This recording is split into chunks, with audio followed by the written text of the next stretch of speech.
Welcome to the Visceral Voice Podcast. I'm your host, Christine Schneider. Every 2 weeks on this podcast, I talk with voice specialists, manual therapists, health specialists, psychotherapists, movement practitioners, and professional voice users about voice science, function, medication, movement, puberty and aging, and everything in between. I am on a quest, not only to become a better manual therapist, but also to learn everything I can about the living, breathing body and its intricate connection to the voice. This podcast documents the continuation of my learning and my experience as a professional singer, a nutritional consultant, and a manual therapist. Join me every 2 weeks as we strive to provide current, knowledgeable, creative, and compassionate information to help restore, regain, and create happiness and success in your vocal journey.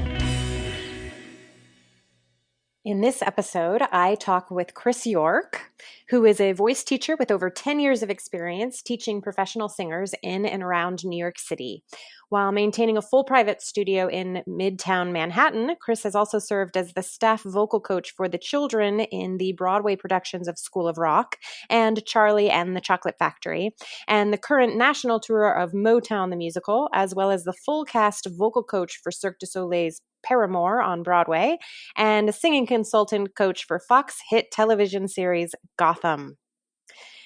Chris is also in his 5th year on the voice faculty at Pace University's BFA musical theater program and served as a contributor to the popular vocal pedagogy book, The Vocal Athlete by Wendy LeBourne and Marcy Rosenberg. Chris's teaching philosophy is know your voice, love your voice, and he works from a place of positivity and support. Here you are, my conversation with Chris York. Hi, Chris. Thank you so much for being here with me on my podcast. I'm excited to be here. This is fun. Do you remember how we met? My guess is through Tom Burke, but maybe not. I've definitely been on your table. I don't remember. Do you know? I remember doing the Something New podcast together, but I already knew you. Oh, yeah. Yeah, no, I knew you by that point, too. So, I guess Tom Burke. Thanks, Tom Burke. Thanks, Tom. Thanks, Tom, for so many things. This is one more. Thank you for another one. That's incredible. So you have become one of the most sought-after voice teachers in New York City for young singers. Can you tell us how that happened for you? Sure. I mean, humbly, I don't know if sought after, but it's been a good career. It continues to be a good career. So I went to school 97 years ago to be a choir director, and so teaching kids was something that I guess I did by both training and also just sort of naturally had a calling to do it. But while I was in college, I was really bored with, I felt like my musical theater side wasn't attended to, and whether that was the performing side that I was missing or just singing show tunes instead of like Poulenc, it was, I missed it. And so I very long story short, I went to New York after doing a stint at the Fulton Opera House as a performer, and came here thinking maybe doing the acting thing. But I found that when I did do the acting thing, I was not fulfilled as much as I was during rehearsals, and I was trying to figure out like what is that was missing. And I realized that like the creative process and watching things come together was really what brought me joy. And so it's like, I'll be a voice teacher, but again, it wasn't something that at first I thought I was seriously going to do. It was kind of maybe a side thing. And I got a job at a place called The Studio in New Canaan, Connecticut that was very fortuitous. And a good friend of mine, Ann Rooney, got, I don't know if I'm going to put her on blast here, but she got hit in the throat with a softball, a line drive. She was playing like Broadway League softball, I think. And she had to go to rehab. And I think that the person that she was working with was Tom Burke.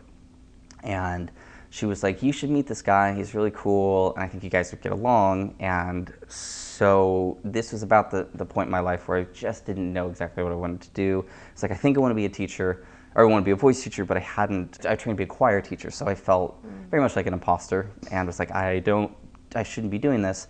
And so I signed up for one of Tom's Estel classes, and it was one of his first, I think, and like the who's who that was in that room was like, I look back and I'm like, oh my God, like head of the Yale voice program and Joan Lader and blah, blah, blah, blah. And so I felt significantly younger and significantly under CV'd maybe to be there. But Tom and Joan and the various people that were there really took me under their wing and made me feel like I knew what I was doing and that I deserved to be there. And I ended up taking over a year or more of like continued Estel courses and Tom's vocology course, and not only did I learn a lot through that world, but I also was introduced to a community of voice teachers and voice people like yourself, and that was 15 years ago, maybe 14 years ago. It was a while. Anyway, so I taught in Connecticut for 8 years, and my students that were just kind of amateur kids in Connecticut started getting like Broadway shows, and so, but I had this feeling that I didn't know enough to teach in New York City.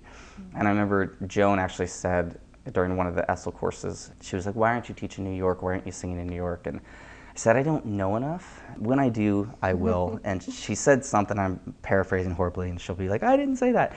But she said something to the effect of, you know, I've been doing this for a very long time, and I've had an incredible career, and there are many days where I feel like I don't know enough. And if you wait until the day that you know enough with your type of personality, you'll never feel prepared.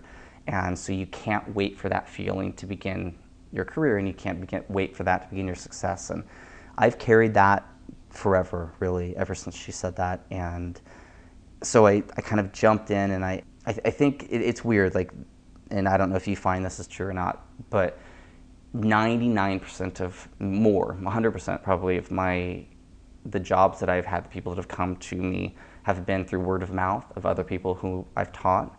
And I would say that 90% of those have come from the same 10% of people. It's weird. It's like, I think Malcolm Gladwell has a book where he talks about mavens, and I can't remember the term, but how there are people who just people go to for information. And it's like, where do I get great tacos? And that same person will be like, yes, also here's my vocal masseuse, and this is where my shoes get shined. And I was very lucky that I stumbled upon several of those people who were very gracious in sort of sharing my name at the beginning of my career.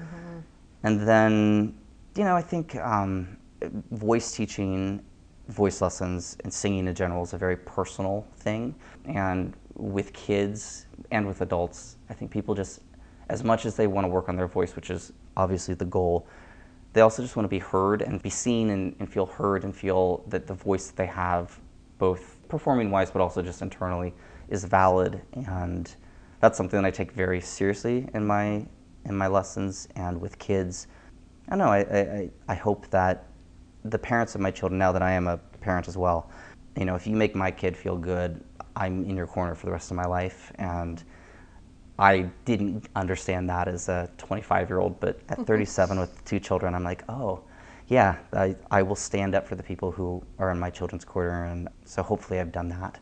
And then it's so silly because it's so not important, but when you get a couple clients who are finding success, students that are finding success, that tends to draw others, and I've been lucky, almost just dumb luck, like I, again, haven't intended to. And it's like, oh, this person who's starring in this thing or this huge TV show or whatever. And then it's weird, I always feel like people just assume you know what you're doing, and I keep saying, I don't know if I do, but thank you for coming. Yeah, so that led to that, and then things really kind of took off when I booked School of Rock, which was I can get into more of that later probably, but it was something that I was like, I want this way before it was even a job.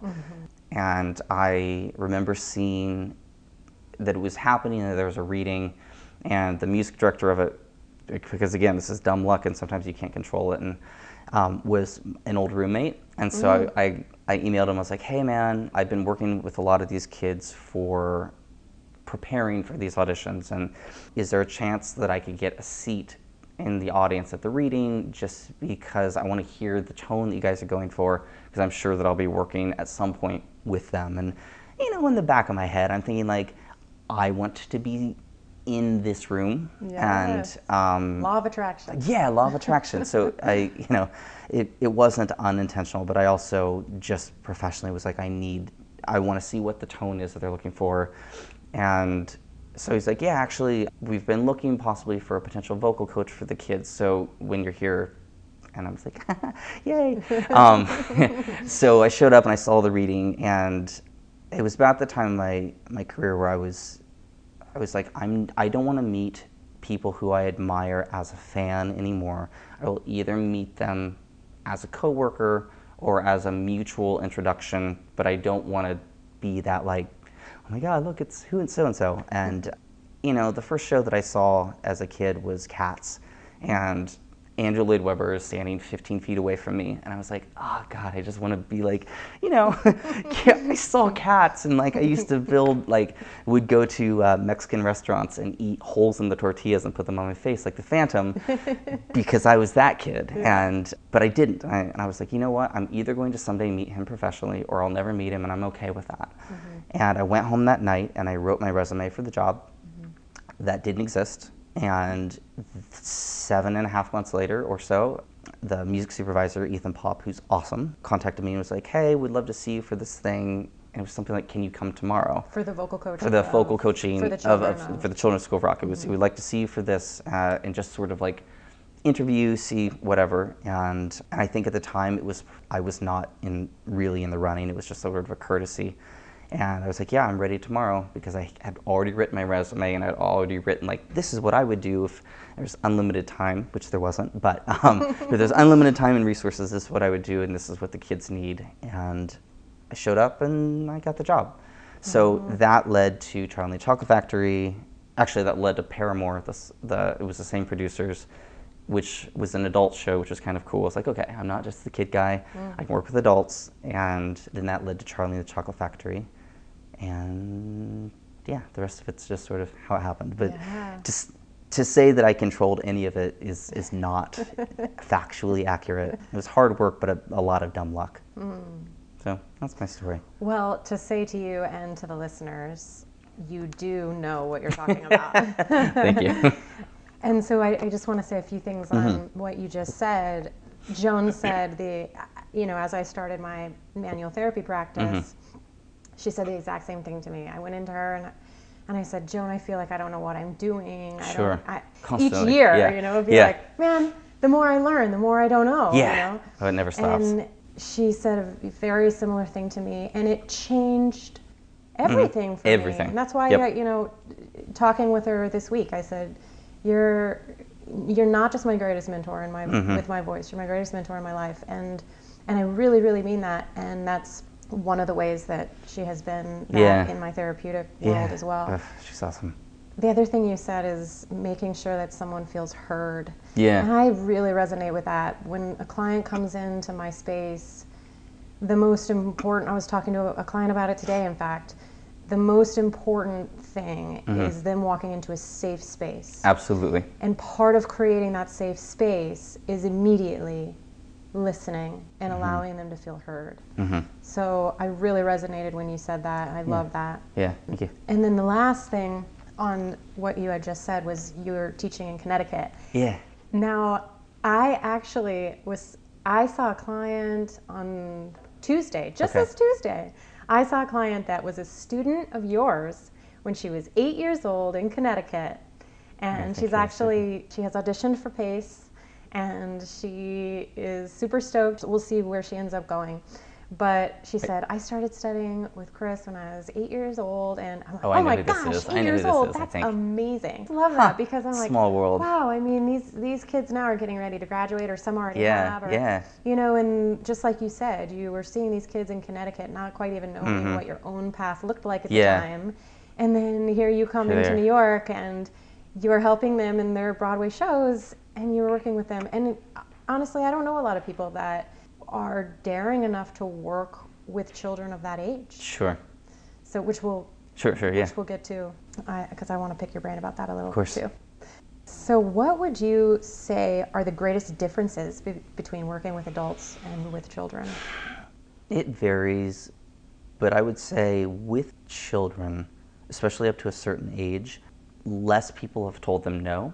That permission to speak and that permission to make sound is really, it's pretty deep. It runs deep. And I know, as much as I love to sing, as much as like people that I work with love to sing, like each of us has some sort of scar where somebody has told us we weren't good enough or that we're terrible, even if that was our perception, you know? And so I spend a lot of time working with people who have had experiences oftentimes with their voice teachers, which makes me kind of sad, where they just feel bad about who they are or what they do. And optimistically, I hope that that was never the intention, but it is the result, it seems. And so with kids, I like to be that first link in the chain that Change the pattern. change the pattern and just say, like, you can do this, and you don't have to do it professionally, you don't have to do it for money, you don't have to do it for a career, but you have a right to be heard, and this is a means of expressing yourself. And when you feel sad, you can do this. When you feel happy, you can do this. And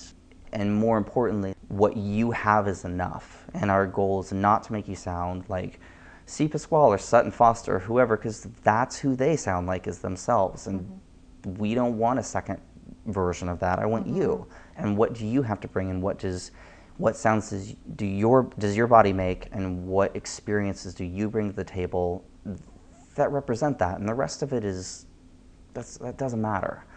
So that's one thing that's different. There are obviously like physiological differences as far as children's lungs are smaller, but their air pressure is bigger, so they have a greater tendency to push. And so that's where like straw work and semi-occlusion is always great, to be like, hey, less please, look, you're really powerful. Their vocal folds are smaller, so while you'd think that would make them quieter, the fundamental frequency is louder because it's higher. So they start from a loud place, and as parents, we know children can make quite loud noises. Like, whoa, where is that coming from? And I don't know if I'm such a nerd, like I can't turn that part of my brain off. So when like my kids are yelling or crying, sometimes I'm like, okay, now what's their tongue? Where's their tongue? Why is it so loud? What is happening? And why does a newborn sound like this? My wife's like, shut up, stop, turn it off. And I can't. No, I'll do stuff. I'll try to make the sound after she makes it. And then she just kind of looks at me and like, how did you do that? Yeah, it's fascinating and really sadly geeky, but I'm okay with it. So there's that, their ability to focus changes depending upon the age. And then when you get to the lovely years of puberty, like that's a whole thing. Can we talk of course, about that let's jump into that. Bit? Yeah, of course. So are there changes that happen through puberty for a girl that teachers would need to be cautious of? And then we'll get to boys in a second. I always kind of tell my adolescent girls that you've got to remember that your body is changing and your voice is changing too. And boys get the social pity because they're just so awkward frequently that they've got all this going on, and you're like, aw, but also aw. But when girls, so like minus the testosterone, their vocal folds are still growing.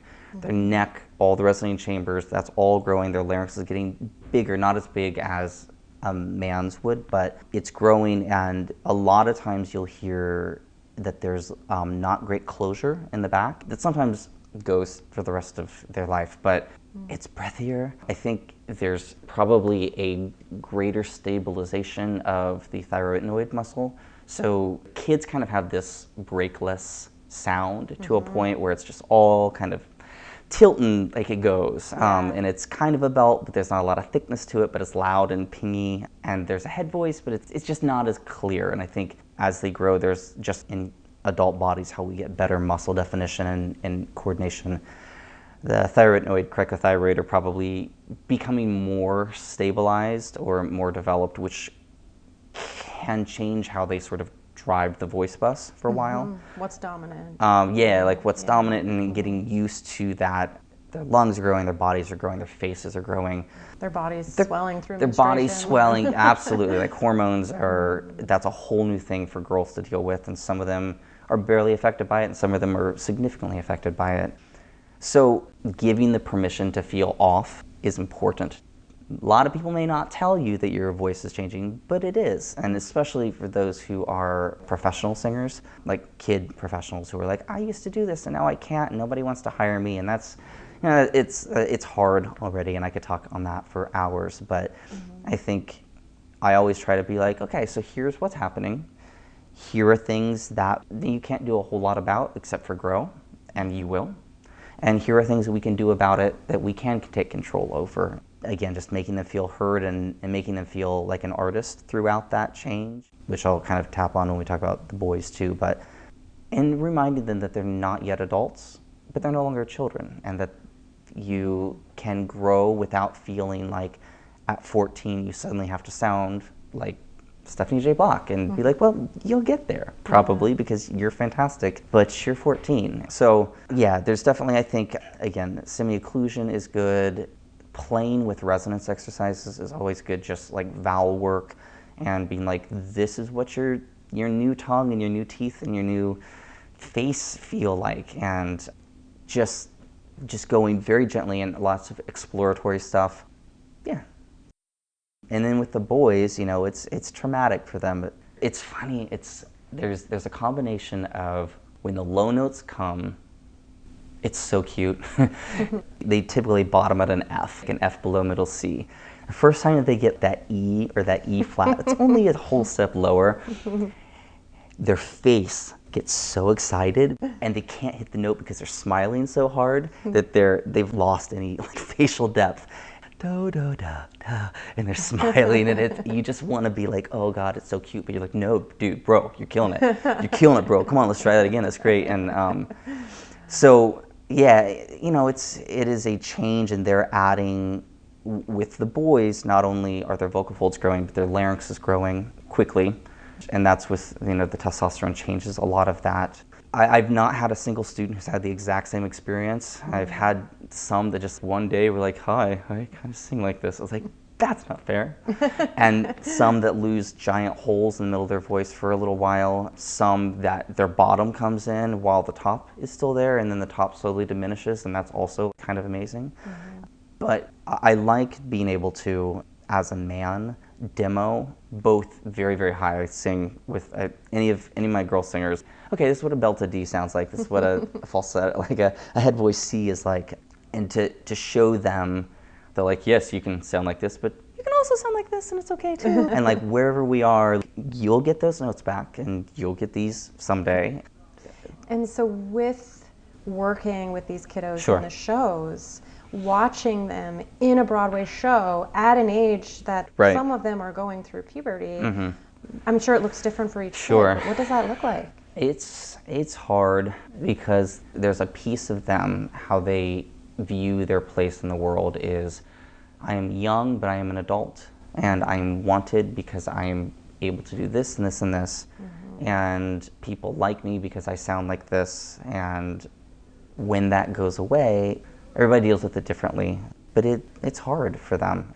And that's the same really with girls. Suddenly I look like a woman, and I can't play this role anymore. And I woke up one morning, I was 2 inches taller and had breasts, you know, and it's hard. But I've been very lucky to be around both School of Rock and Charlie and the Chocolate Factory, that the music supervisors of both those shows, Ethan Pop and Nick Skilbeck, were very, very in the corner of the children, incredibly in the corner. That's why I had a job. It would have been very easy for them to be like, we'll just rehire, we'll recast. The kids will either blow out their voices or not, it's fine, but they weren't. And from very early on, before we were even in previews, both those guys brought me in and were like, listen, this is important to us. Some of these boys are going to be changing, some of these girls are going to be changing. They're going to be yelling, not yelling, but using big voices in School of Rock. Some of these kids have never sung professionally because they're genius guitar players or something, and we want to make sure that they're in good hands. And that, with School of Rock, that actually even came from one step higher, that Andrew Lloyd Webber was into that and making sure that everybody's vocal health was on. So that, I can't vouch for how often that happens, but I don't think it's the industry standard, or wasn't. And hopefully it is now. There's better visibility, I think, with vocal health professionals, and just, I think, people care. So yeah, when it happens in the show, usually what would happen is at some point the kid's contract would be like, okay, you've got 3 more weeks or 2 more months or something, and then I would come in and do everything I could to help them through, and here's what we can control. There's a lot of neck stretching and scrunching and doing things that weren't helpful, and providing them other means of getting those sounds. And, you know, everybody that had an out, I was able to get them to that date, and to be in their corner and be like, you got this, we got this, I got you together, this is what we're looking out for, and we don't feel good, this is what we'll do to get you feeling good. So no one that you worked with in those shows had to leave early or cut their contract short because of changes? I don't think so. At least definitely not from when they were given. Like sometimes it was, you have a year contract. They're always 6-month contracts with kids, but you have a 6-month contract, and then like, oh, in previews you hit puberty and you're a foot taller than all the other boys and you have a low voice. So they would sometimes be like, you've got 1 month instead, but whatever that time was, I got them to the extension, the shortened extension that they were given. And I also can't take full credit for that. Most of the time, those kids also had voice teachers. Not most of the time, frequently, they had voice teachers, and so acting as a liaison from production who knew that they needed this thing but didn't know the language, I could sometimes reach out to the voice teacher and say, here's what we're looking at. These are notes that we can possibly change a little bit. These are notes that cannot be changed. This has to sound like a belt, but if they can mix it, if they can twang it up there, that's great. Between you and I, they have 3 sessions with me this week and a lesson with you on their off day. Let's not oversing them, but how can we do that? And so there's a lot of cooks out there that hopefully, sous chefs that we can make good stuff. So you would see them 3 times a week? Depending upon the need. So I think 2, maybe 2 or 3, yeah. And would be like in between shows sometimes. And it was just always, here are your tools. Let's run through every note, run through every part that you have to do, communicating with music directors and being like, this is going to be an issue. It is hard. It's hard because they have the same expectations that the adults do, but with child bodies and child brains and child emotions. So I don't think that moment for a boy or a girl actor is ever a happy time. But I've done everything I can in my career to make it not a traumatic one, and to be like, you've got this, and this is a short period in life, and you'll be an artist forever, and let's keep growing you, and we'll get you through, and people are in your corner.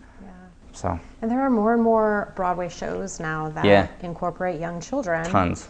And so you already mentioned 6-month contracts. That's different than what a lot of the adults have in Broadway shows. You mentioned the support, at least in those shows, of the music supervisors, which is amazing. What other modifications do you see Broadway productions making for the increase of children in the shows? Double to occasionally triple casting happens. It's not always. Frozen, for example, there are 2 actors per role. School of Rock, the kids didn't have doubles, but they did have swings that would cover whenever was necessary. So we had 17 kids plus 4 swings. Is that possible? 13 kids on stage and 4 swings, I think was a bunch. Charlie and the Chocolate Factory, we had 3 Charlies.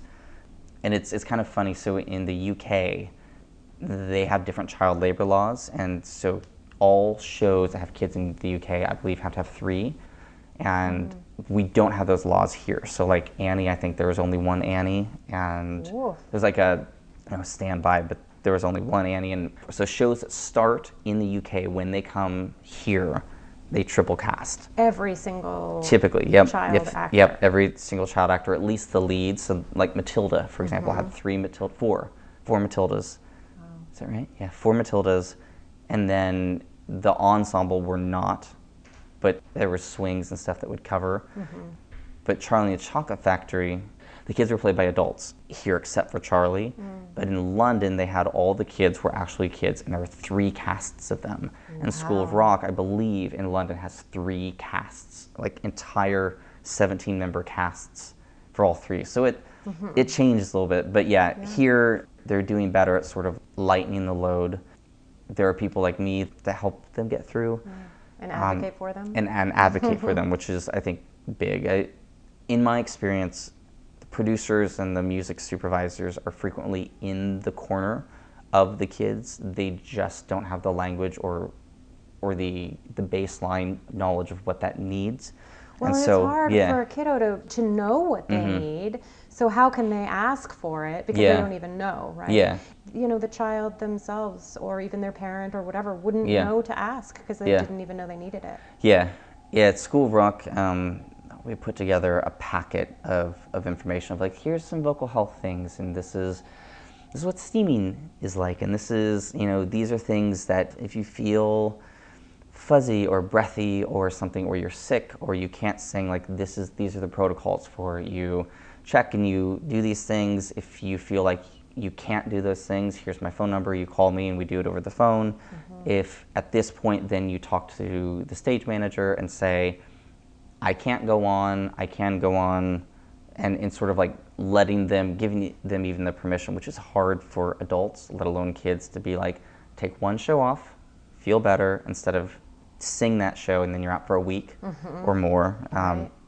And thankfully, stage managers of the 2 kids shows that I worked with were very good at checking in and giving them that permission, and the guardians, the wranglers of kids, are also pretty good at texting me and being like, hey, blank blank, this is happening, can you come by, and looping me in with the stage manager and be like, can you come watch the show tonight, and is this sick, is he hitting puberty, what's happening? So yeah, communication to the parents, just having that open line, being like, here's my number. If you've got questions, I'd rather that you ask me, sing a little bit over the phone and get you in a session, versus go blind for a month and then suddenly you're in trouble. Right. Right. Yeah. So you contributed to the book, The Vocal Athlete. Yeah. That's by Wendy LeBourne and Marcy Rosenberg. What aspect did you collaborate on? I gave an exercise on belting. For anyone? Yeah, it was pretty much for anyone at the time. It was called Layla and the Canadian Surfer, because I'm weird. And No, you're fun. You have to make it fun. Yeah, it was totally fun. And it was, he used, credited an idea from Robert Susuma and used my wacky brain to be like, and here's this Canadian thing that you're going to do with it, eh? And I remember I was about to get married, I think. I was in my mother-in-law's parking garage. I was in a car belting into my phone because they needed the exercise. And I was like, okay, so here's what it is without a piano, because I'm getting married tomorrow. And I'm like, ah! It was not so cute, but I think it's now like out in the world. And that's that. So it's funny to think about that book, and which is an incredible book. And if you don't have it, get it. And to see like some of the names in there and just feel very lucky to be a part of it. What did you learn through that process? That you know more about what you're talking about than you think that you know. I guess, yeah. I have like terrible imposter syndrome. It's funny, but yeah, no, it was cool. It was an honor to be a part of.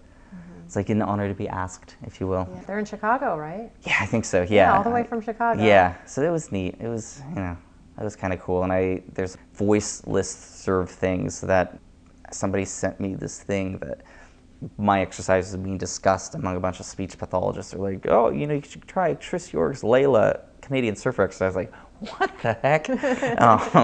So it's like funny things like that it's humbling and it's cool, but also sort of silly in my brain. That I was just in this parking garage, very unprofessional, but it was cool.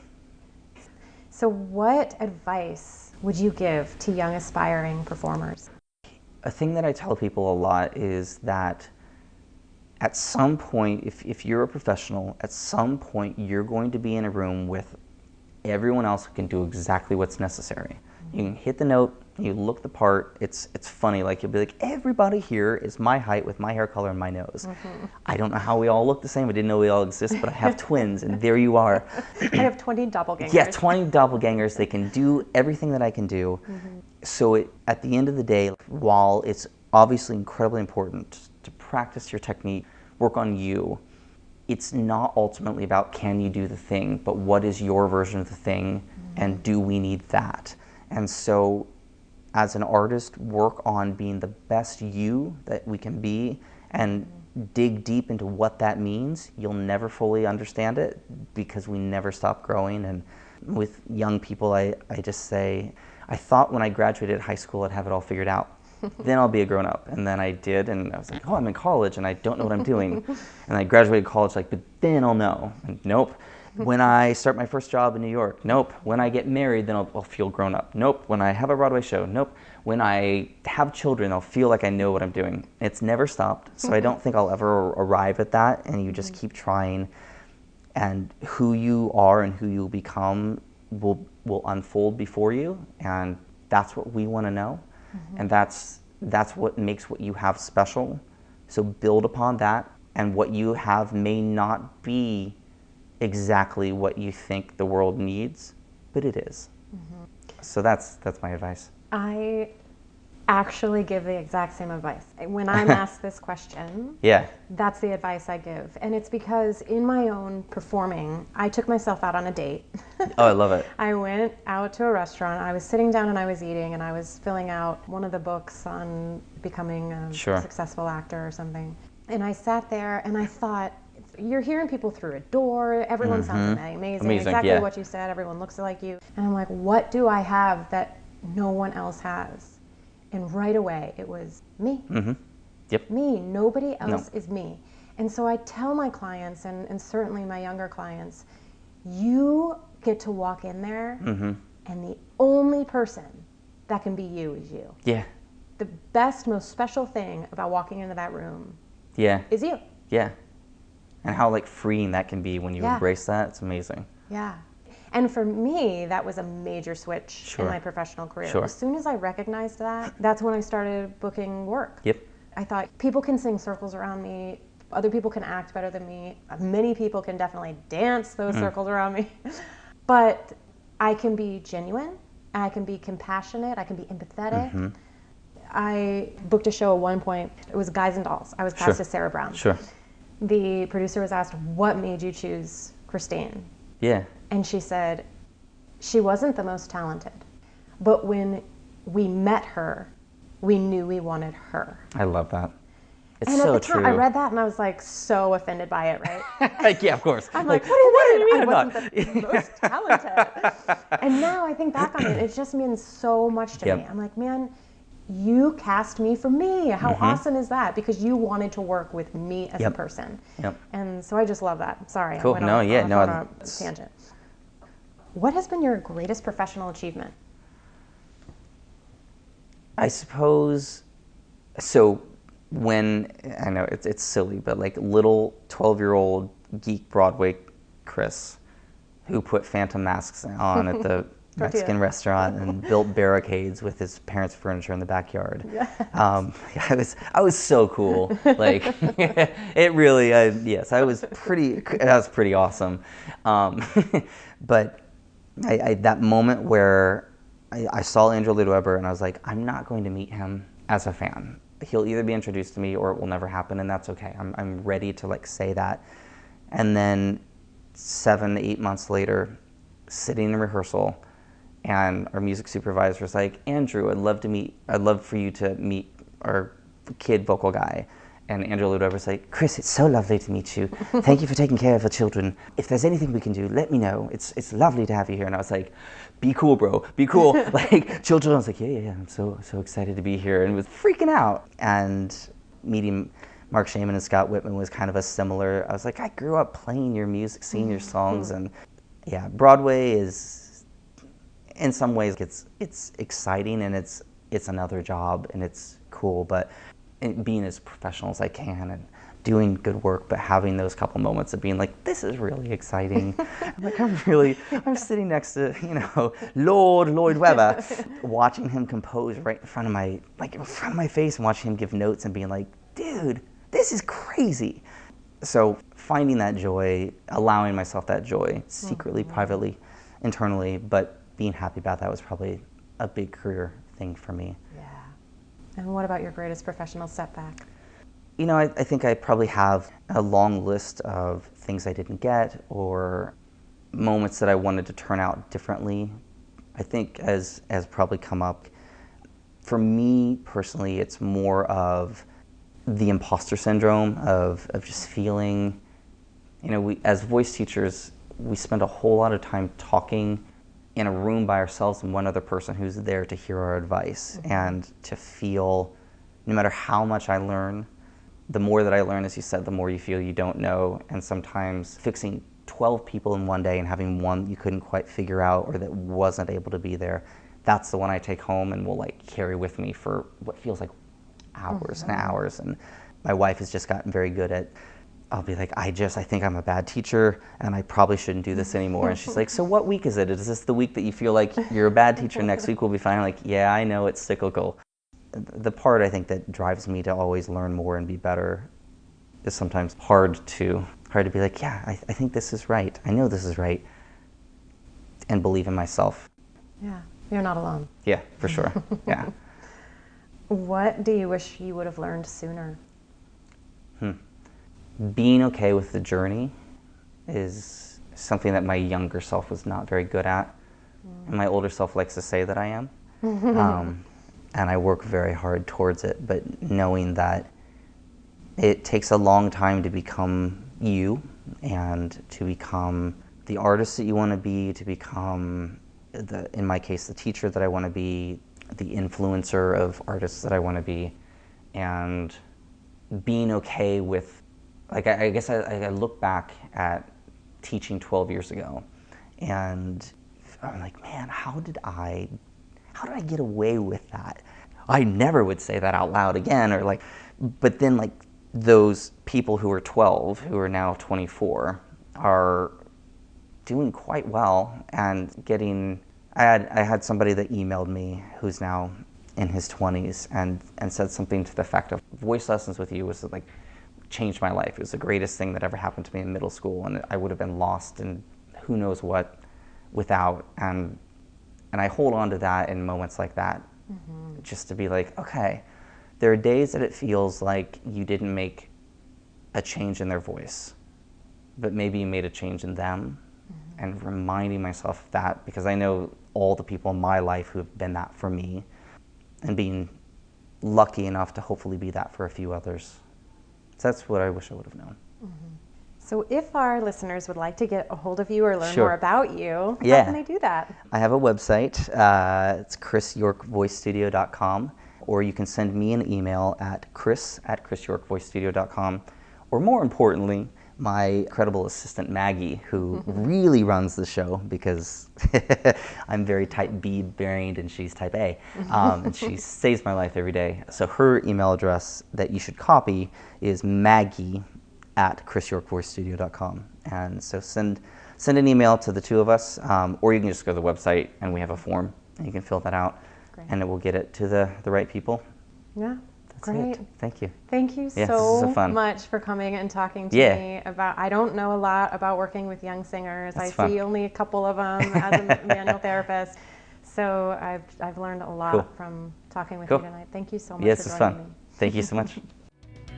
Thank you so much for listening, everyone. If you enjoyed this podcast, please like us, tell your colleagues, your students, and your friends. Subscribe, please write a review, and find us on Facebook at Lifelight Massage. You can also check out my website at lifelightmassage.com. Please join me next week for a conversation with New York City and Boston Conservatory voice teacher Jared Trudeau. Thanks again.